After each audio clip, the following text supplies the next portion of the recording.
Demystifying the phrase, pipe into. Hello everyone, welcome back to our channel. Today, we're diving deep into an interesting English phrase, pipe into. By the end of this video, you'll fully understand its meaning and how to use it in sentences. Let's get started. Piping originally refers to using a pipe or a system of pipes to transport something, usually a fluid like water or gas. So, in the most literal sense, when you pipe into, you are directing or conveying a substance into something through a pipe. Think of how water might be piped into a house or gas might be piped into a factory. Example, the town piped water into the new housing development. Now, let's explore its more figurative meaning.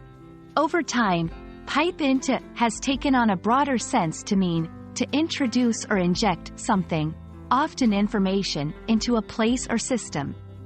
This can refer to technology, conversations, or any situation where information or sound is being directed somewhere.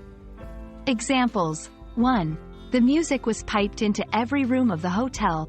2. The conference call was piped into the main meeting room so everyone could hear. Understanding the phrase is one thing, but being able to use it fluently in conversation is another. Here are some sample sentences to give you an idea. 1. Can you pipe that song into the living room speakers? 2. The boss had his speech piped into all the departments so everyone could listen.